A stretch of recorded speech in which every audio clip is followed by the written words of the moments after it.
하나님의 평화와 소망이 우리 가운데 충만하기를 다시 한번 축복합니다. 오늘 주신 하나님의 말씀은 출애굽기 16장 16절부터 30절입니다. 함께 합독하도록 하겠습니다. 여호와께서 이같이 명령하시기를 너희 각 사람은 먹을 만큼만 이것을 거둘지니 곧 너희 사람 수요대로 한 사람의 한 오멜씩 거두되 각 사람이 그의 장막에 있는 자들을 위하여 거둘지니라 하셨느니라. 이스라엘 자손이 그같이 하였더니 그 거둔 것이 많기도 하고 적기도 하나 오멜로 되어본즉 많이 거둔 자도 남음이 없고 적게 거둔 자도 부족함이 없이 각 사람은 먹을 만큼만 거두었더라. 모세가 그들에게 이르기를 아무든지 아침까지 그것을 남겨두지 말라 하였으나 그들이 모세에게 순종하지 아니하고 더러는 아침까지 두었더니 벌레가 생기고 냄새가 난지라. 모세가 그들에게 노하니라. 무리가 아침마다 각 사람은 먹을 만큼만 거두었고 햇볕이 뜨겁게 쬐면 그것이 쓰러졌더라. 여섯째 날에는 각 사람이 갑절의 식물 곧 하나에 2 오멜씩 거둔지라. 회중의 모든 지도자가 와서 모세에게 알림해 모세가 그들에게 이르되 여호와께서 이같이 말씀하셨느니라. 내일은 휴일이니 여호와께서 거룩한 안식일이라. 너희가 구울 것은 굽고 삶을 것은 삶고 그 나머지는 다 너희를 위하여 아침까지 간수하라. 그들이 모세의 명령대로 아침까지 간수하였으나 냄새도 나지 아니하고 벌레도 생기지 아니한지라. 모세가 이르되 오늘은 그것을 먹으라. 오늘은 여호와의 안식일인즉 오늘은 너희가 들에서 그것을 얻지 못하리라.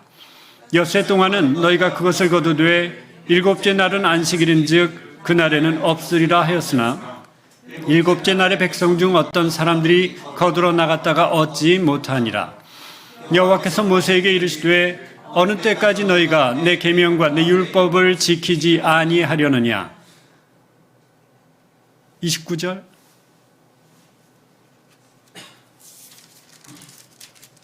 (29절) (30절이) 나오질 않네요. 볼지어다. 함께 보겠습니다. 볼지어다 여호와가 너희에게 안식일을 주므로 여섯째 날에는 이틀 양식을 너희에게 주는 것이니 너희는 각기 처소에 있고 일곱째 날에는 아무도 그의 처소에서 나오지 말지니라. 그러므로 백성이 일곱째 날에 안식하니라. 아멘. 강은숙 목사님께서 더하여 주시는 은혜라는 제목으로 말씀 전해 주시겠습니다. 많은 은혜 받으시기 바랍니다.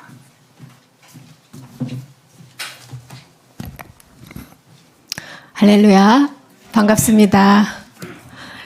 자, 2023년이 벌써 한 달이 지났습니다. 시간이 너무 빨리 지나갑니다. 여러분들 모두도 새해를 시작하면서 많은 계획을 하셨을 것이고 많은 생각들이 있으셨을 것입니다. 저도 특별히 올 한 해 맞이하면서 굉장히 많은 생각을 하게 됐습니다. 하나님 앞에서 과연 어떻게 살아야 하는 것일까?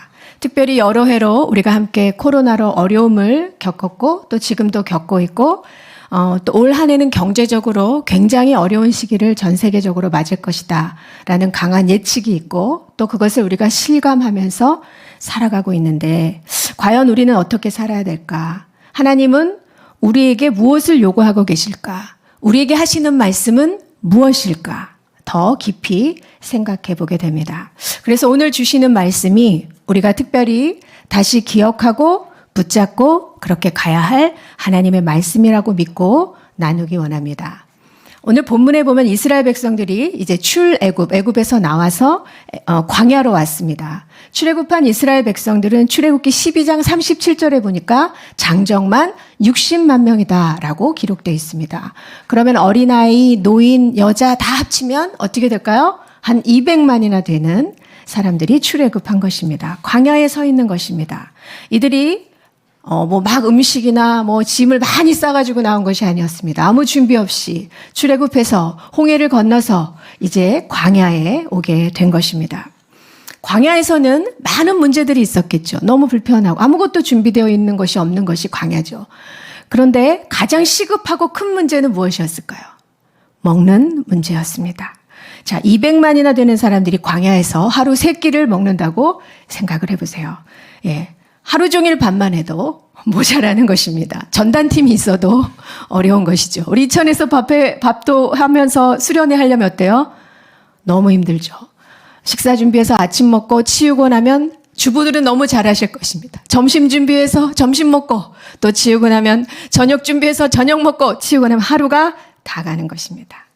자, 이렇게 해서 먹고 갔다면 이스라엘 백성들은 광야의 길을 한 걸음도 많이 움직이지 못했을 것입니다. 불가능한 일이었습니다. 그런데 하나님께서 해결책을 준비해 주셨습니다. 그것이 무엇이었죠?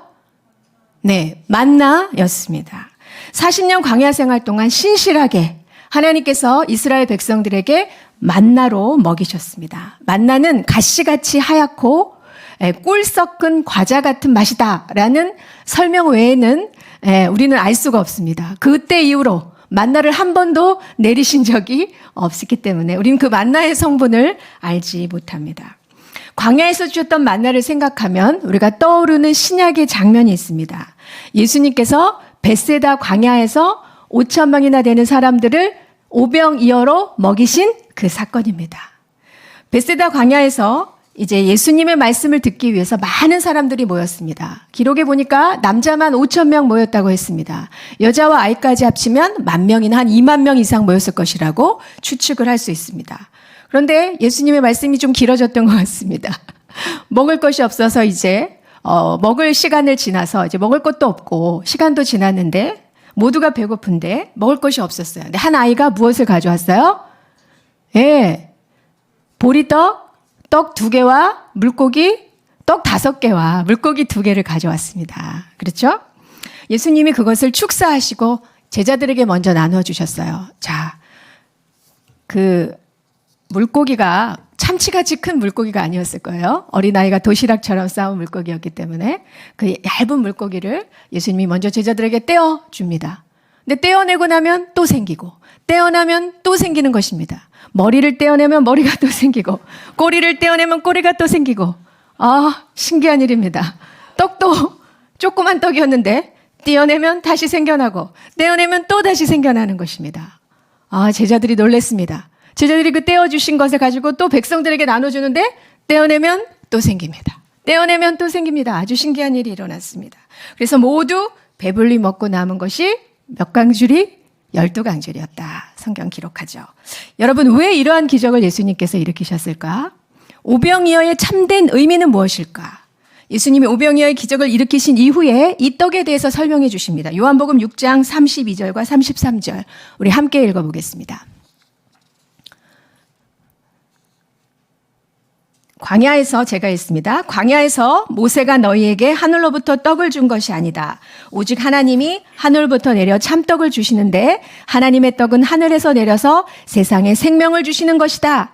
광야 시절에서는 하나님께서 하늘에서 만나를 주셔서 그것을 먹고 생명을 가능케 하셨지만 사실 참된 생명은 먹고 마시는 것으로 되는 것이 아니다. 하나님께서 참떡을 주실 건데 그것은 세상에 생명을 주는 것인데 바로 내가 생명의 떡이다. 참 만나는 바로 나다. 이렇게 예수님께서 말씀하시죠. 예수님은 자기 자신이 이 세상에 생명을 주시기 위해서 하나님의 참 만나로 이 땅에 오셔서 십자가의 죽으심으로 몸이 찢기시고 피를 나눠주심으로 그 만나를 먹어야만 영생한다는 것을 가르쳐 주시기 위해서 오늘 구약의 그 만나 사건을 오병이어의 사건으로 재현하고 계시는 겁니다. 이스라엘 백성들이 애굽에 나와서 이제 가나안 땅으로 들어가는 거리는 사실 그렇게 먼 거리는 아니었습니다. 오래 걸리는 거리가 아니었습니다. 홍해를 건너고 이제 시내산에서 하나님의 백성으로 어떻게 살아야 되는지 하나님이 율법을 주셔서 율법을 받고 준비하고 이제 가데스 바네아라는 곳에 가서 이제 거기서부터 이제 약속의 땅으로 넘어가면 육로를 통해서 가는 길이었습니다. 얼마 걸리지 않았습니다. 그런데 이 길이 40년 걸렸습니다. 이유가 무엇일까요? 하나님을 거역하고 불순종했기 때문에, 하나님을 믿지 못했기 때문에 그 날이 길어졌던 것입니다. 여러분, 결정적인 사건은 이 가데스 바네아에서 일어났죠. 12명의 정탐꾼을 이제 먼저 보냈습니다. 약속의 땅으로, 가나안 땅으로.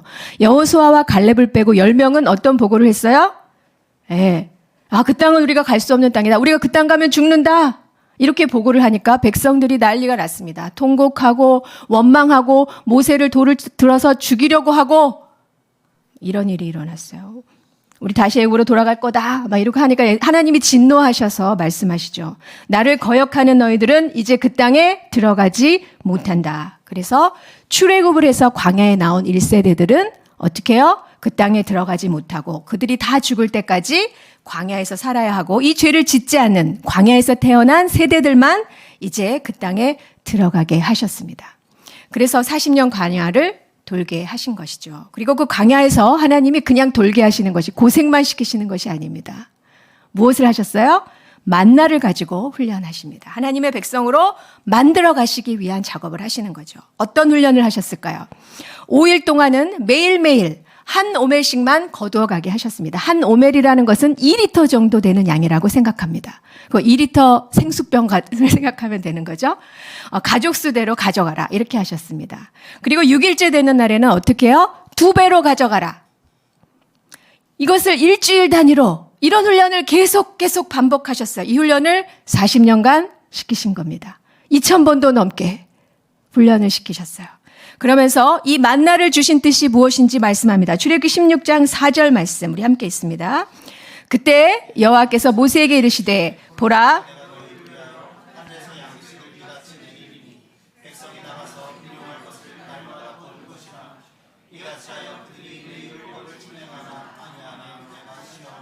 일용할 것을 날마다 거두는데 그것이 내 율법을 준행하나 아니하나 내가 시험하리라.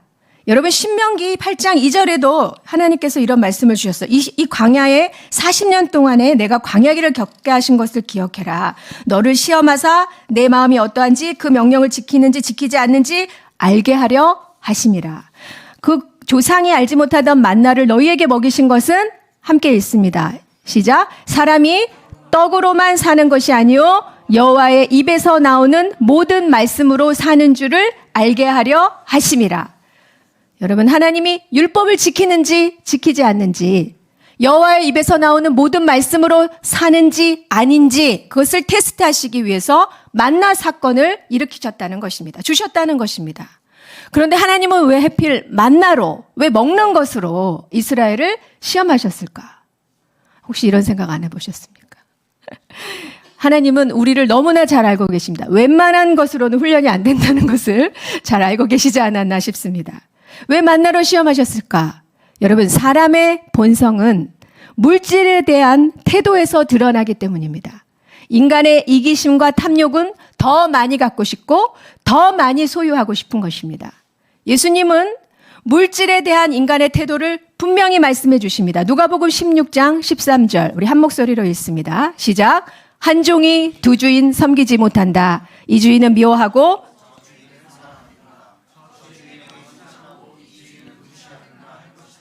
너희가 하나님과 재물을 동시에 섬길 수 없다. 하나님과 물질을 동시에 섬길 수 없는 존재이다.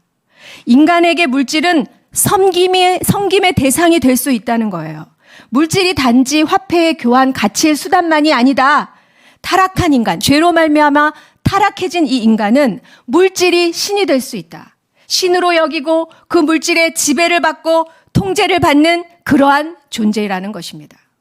오늘 본문에 쓰인 단어는 원문의 단어는 그냥 단순한 돈, 화폐 이런 단어가 쓰인 것이 아니라 만몬, 황금신이란 단어를 쓰셨습니다. 하나님과 황금신을 겸하여 섬길 수 없다. 어느 한쪽을 택해야 한다.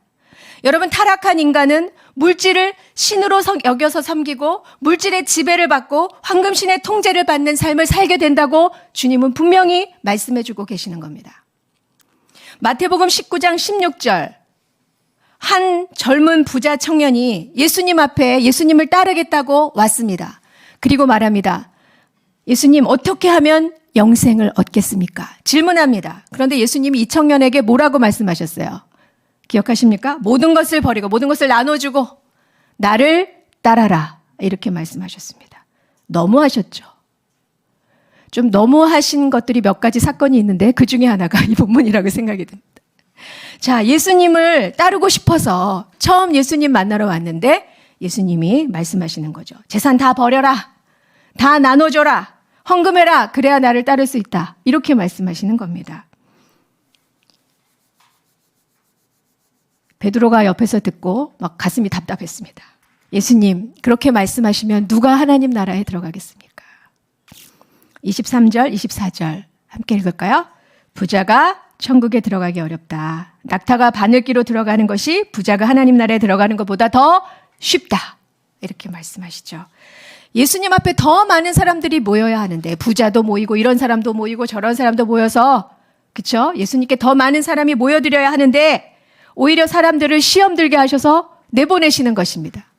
베드로가 하나님, 이 주님, 그렇다면 누가 하나님 나라에 들어갈 수 있겠습니까? 이렇게 질문하니까 어떻게 물질을 다 버릴 수 있겠습니까? 어떻게 하나님 나라 들어갑니까? 예수님 말씀하십니다. 마태복음 19장 26절 큰 소리로 함께 있습니다. 사람으로는 할 수 없으나 하나님으로서는 다 하실 수 있느니라. 아멘. 예수님이 말씀하시죠. 인간의 물질에 대한 소유욕, 탐욕, 이기심을 극복하는 것은 사람의 힘으로 할 수 없다. 하나님과의 관계가 끊어진 타락한 인간은 물질의 탐욕과 그 통제력을 벗어날 수 없다. 자기 스스로의 힘으로 물질로부터 구원할 수가 없다. 교육받아도 극복 못한다. 인간의 힘으로는 극복할 수 없다. 오직 하나님만이 하실 수 있다. 그런데 이것을 베드로는 무슨 말인지 알아듣지 못했습니다. 예수님이 십자가 못 박히시고 돌아가신 이후 오순절날 성령이 임하신 이후에 성령의 충만을 받고 하나님의 형상으로 회복되어지니까 사람들이 자신의 이기심과 소유욕을 극복해서 각자 자기가 노력해서 얻은 소유를 자기 것으로 여기지 않고 필요에 따라서 나눠주는 모습, 그 놀라운 모습이 나타나기 시작했습니다. 이것이 바로 사람은 할 수 없는데 하나님이 하실 수 있는 것입니다. 물질에 대한 사람의 소유욕, 탐욕, 이기심, 이것을 넘어갈 수 있는 것은 다른 것으로 이루어질 수 없다. 캠페인으로, 운동을 해서, 혁명으로, 교육으로 이루어지는 것 절대 아니다. 성령의 능력으로 하나님의 영이 임하셔서 그 사람의 이기성이 극복될 때만 가능하다고 말씀하고 계시는 겁니다. 여러분, 광야에서 하나님의 말씀에 순종했던 이스라엘의 모습은 우리의 모습입니다. 많은 사람들은 하나님을 모르거나 하나님을 알아도 신뢰하지 못하기 때문에 탐욕과 욕심과 염려와 근심과 불안과 공포 속에서 살아갑니다. 그래서 한국이 자살률이 가장 높은 나라, 젊은 사람들이 미래에 대한 절망으로 가장 많이 죽는 나라가 되었습니다. 전 세계가 어려운 상황을 맞이했습니다. 경제적인 위기를 맞이했습니다. 모두가 어렵습니다. 그렇다면 우리는 이 상황 속에서 물질이라는 것으로 테스트하시는 하나님 앞에서 주어진 이 시험 문제를 과연 어떻게 풀어나갈 수 있는 것입니까? 하나님께서 광야의 이스라엘 백성들에게는 만나로 훈련하십니다. 테스트를 하십니다. 두 가지로 하십니다. 출애굽기 16장 4절 우리 함께 읽습니다. 시작. 그때 여호와께서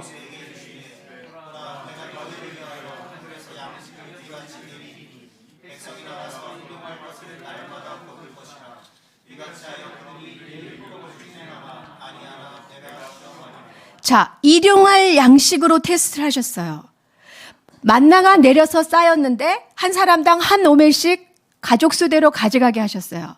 식구가 4명이면 4오멜, 5명이면 5오멜 가져가게 하셨습니다. 그렇죠? 그런데 사람들이 지켰을까요? 지키지 않았어요. 매일매일 내려주시겠다고 했지만 혹시 내일 안 내릴지 어떻게 알아? 그렇죠? 이렇게 많이 내렸을 때 그냥 한꺼번에 가져가자. 그래서 많이 가져갔습니다. 먼저 나갔던 사람들 많이 가져갔습니다. 매일매일 내려주시겠다는 하나님의 약속의 말씀을 믿지 않은 것입니다. 믿음이 없는 것입니다. 자신의 불신앙과 탐욕으로 더 많이 거두어 갔습니다. 조금 늦잠을 자서 늦게 나온 사람들은 어떻게 됐을까요? 하나도 남는 것이 없어서 못 가져가는 사태가 벌어졌습니다. 여러분, 정확하신 하나님이시죠.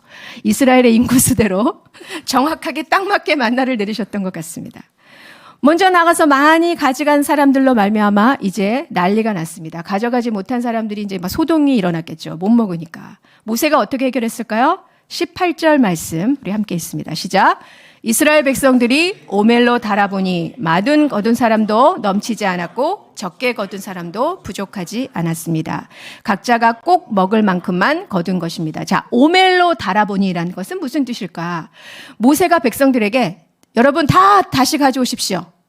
그래서 욕심내지 말고 이제 우리가 하나님의 말씀대로 한 오멜씩만 가져갑시다. 그래서 다시 재어서 식구수대로 재어 주었더니 남음도 없고 부족함도 없게 되었다. 말씀하죠. 그런데 또 한 가지 문제가 생겼습니다. 말씀대로 한 오멜을 가져가기는 했습니다. 그런데 내일을 위해서 남겨둔 사람들이 있어요. 아유, 그냥 내일 먹지 뭐. 내일 거들어 나가지 말고 그냥 남겨놨다가 내일 먹어야지. 이렇게 남겨둔 사람들이 있었다는 것이죠.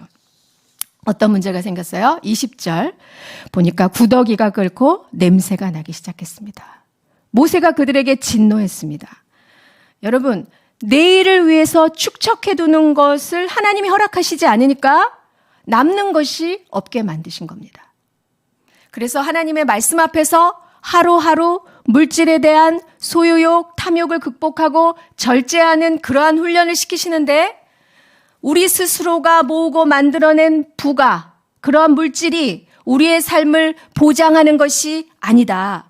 그날 만나를 내려주시는 하나님을 의지해서 사는 삶을 살아야 한다. 이것을 40년 동안 훈련시키신 거예요. 두 번째 테스트는 내일의 양식입니다. 22절 말씀 보니까 여섯째 날에는 어떻게 해요? 다섯째 날까지는 하루 한 오멜씩 걸었다가 여섯째 날에는 두 배를 걷어가라는 것입니다. 오늘은 2배 걸어라. 내일이 7일째 안식일이기 때문이다. 안식일에는 거두러 나가지 말라. 그리고 안식해라. 이렇게 말씀해 주셨습니다. 그런데 이스라엘 백성들이 지켰을까요? 안 지켰습니다. 지난 5일간의 경험으로 보니 하루에 한 오멜씩만 가져가야지. 더 가져갔다가는 벌레 생기고 냄새나고 모세한테 엄청 혼나고 이제 한 오멜 더 거두면 분명히 썩을 거야. 그래서 내일 또 내릴 거야. 이렇게 생각하고 하나님의 말씀을 가볍게 여기고 반복되는 5일간의 경험만을 믿고 한 오멜만 가져간 사람은 어떻게 됐을까요? 그 다음날 쫄쫄 굶어야 했습니다. 그런데 이상하게도 말씀대로 2배의 만나를 가져간 사람은 만나가 없어지지 않고 벌레도 생기지 않고 그 다음날까지 먹고 그 일용할 양식에 대한 걱정 없이 안식일에 안식하고 있는 것입니다. 여러분 왜 이렇게 주셨을까?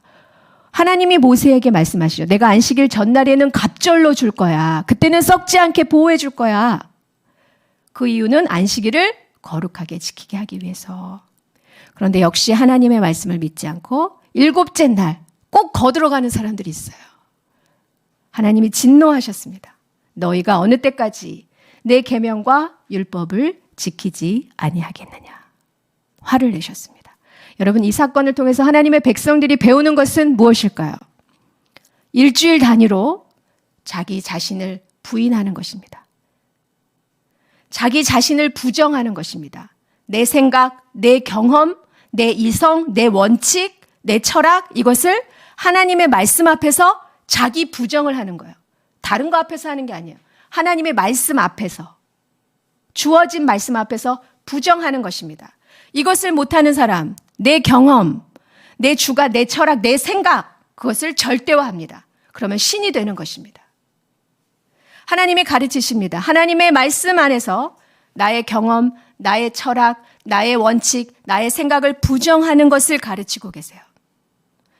이것을 자기 부인, 자기 부정이라고 말하는 겁니다. 삶의 주인이 하나님이시라는 거예요. 하나님 앞에서 이렇게 자기 부정이 잘 되는 사람, 이런 사람은 다른 사람들에 대해서도 율법주의로 대하지 않습니다. 자신의 생각, 자신의 원칙으로 다른 사람을 대하는 것이 아니라 자신이 생각이 옳았어도 다른 사람의 생각이 옳을 수 있다는 것을 인정하고 다른 사람의 말에 귀를 기울이는 그러한 사람이 되는 것입니다. 여러분 하나님 앞에서 그분의 말씀 앞에서 자기 부정을 잘하는 사람은 다른 사람의 말에도 귀를 잘 기울입니다. 근데 나는 하나님 앞에서 자기 부정이 잘 되어 있는 사람이야. 내 자아를 부인하고 주님을 잘 따르고 있어. 나는 성숙해. 나는 사역자야. 그런데 그 사람이 전혀 다른 사람의 얘기를 듣지 않는다면 그분은 자기 부정이 안 되고 있는 사람입니다. 여러분, 하나님의 말씀 앞에서 내가 알고 있던 원칙, 그리고 경험, 내 생각을 열어놓고 겸손하게 하나님과 사람과 세상을 대하고 사는 사람, 이것이 주님이 원하시는 하나님의 백성의 삶의 모습이라는 것입니다.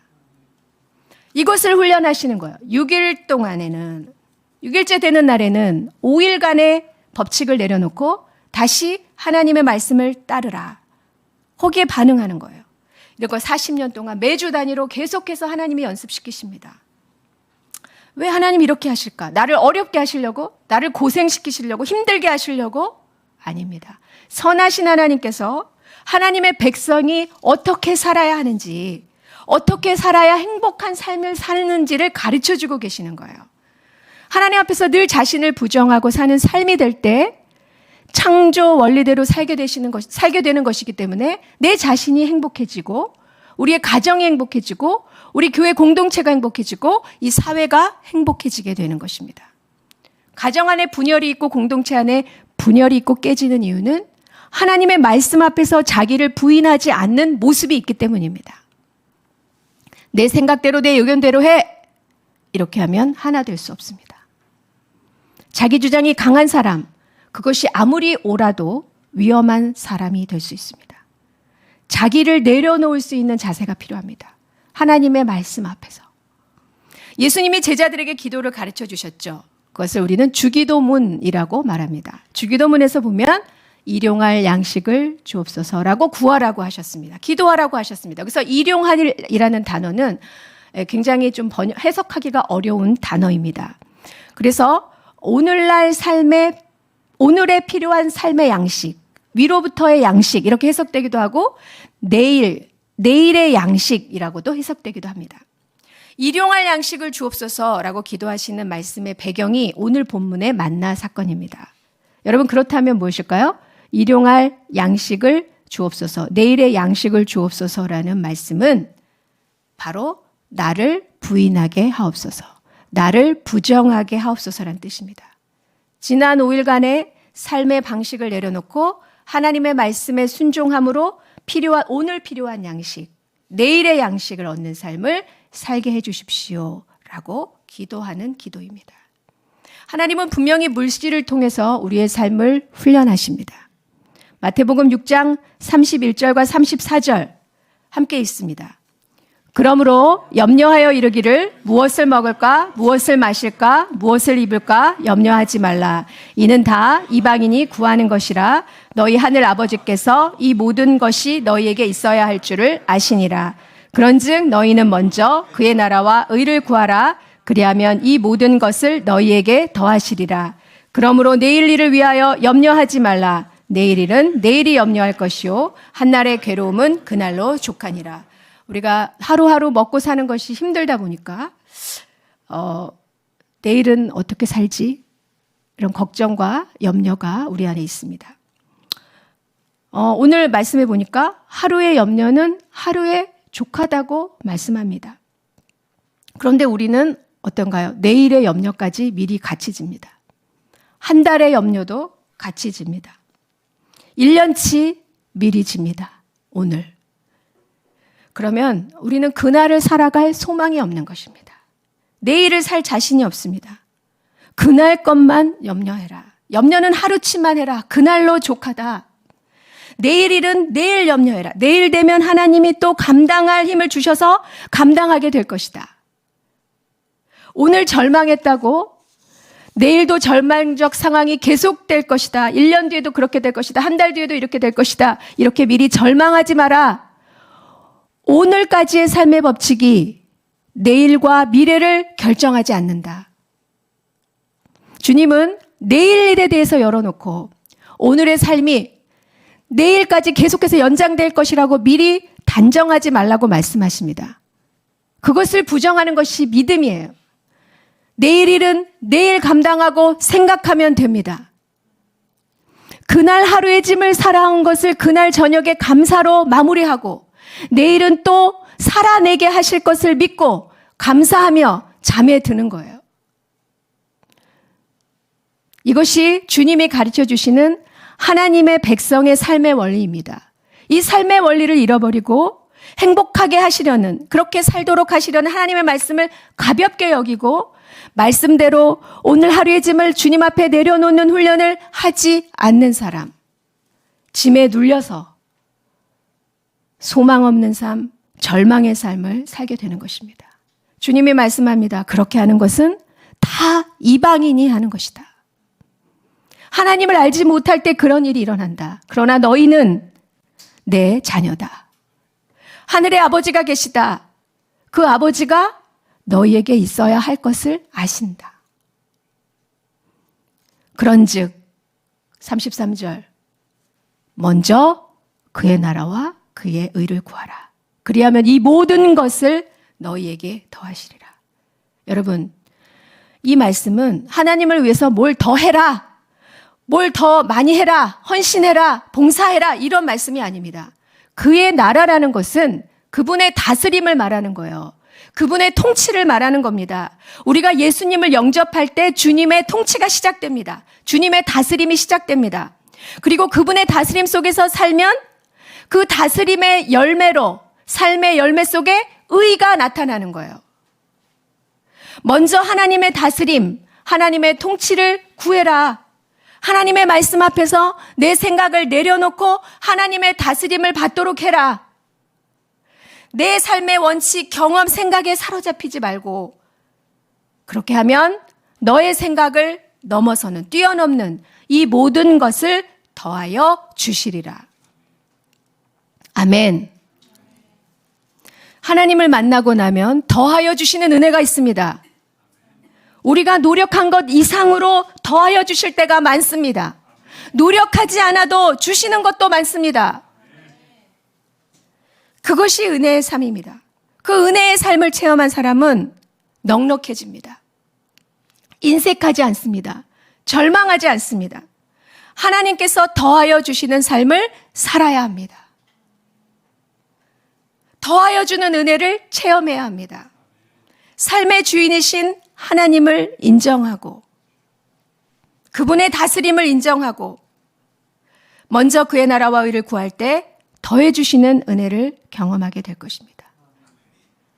물질이 우리를 살아가게 하는 것이 아니라 하나님이 우리를 살아가게 하시는 것입니다. 그럴 때 소망을 더해 주시고 회복을 더해 주시고 공급을 경험하게 될 것입니다. 그래야 광야와 같은 이러한 우리의 삶 속에서 하나님을 의지하고 나누어주고 사랑하며 살아갈 수 있습니다. 여러분, 오늘 주시는 하나님의 말씀 앞에서 우리가 다시 시작할 수 있게 되기를 바랍니다. 올 한 해 하나님의 말씀을 가벼이 여기지 않겠습니다. 하나님의 말씀이 임하면 내 생각, 내 원칙, 내 삶의 경험 좀 내려놓고 하나님의 다스림, 말씀의 다스림을 받겠습니다. 물질이 우리를 살게 하는 것이 아니고 하나님이 우리를 살게 하시는 분이심을 믿고 기억하고 가겠습니다. 공급하시는 주님을 의지하며 신뢰하며 살겠습니다. 여러분, 우리 모두가 어려운 시기를 지나가고 있습니다. 하나님의 모든 말씀 앞에서 그분의 다스림을 받아서 이 모든 것을 더하여 주시는 삶을 누리게 되기를 주님의 이름으로 축원합니다. 그래서 더욱 나누고 더욱 풍성해지는 은혜교회의 성도님들의 삶이 되시기를 주님의 이름으로 축원합니다. 함께 기도하겠습니다. 하나님 아버지, 우리의 일상이 우리의 경험과 상식과 원칙으로 살아갈 수 없는 어려움을 만나고 있습니다.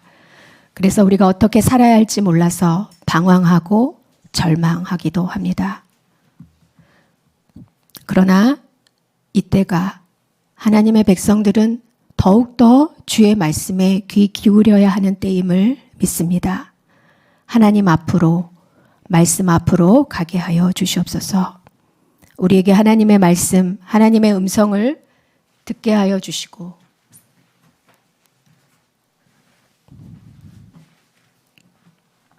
우리에게 들을 수 있는 귀를 허락하여 주셔서 주의 음성 앞에 날마다 서게 하여 주시옵소서.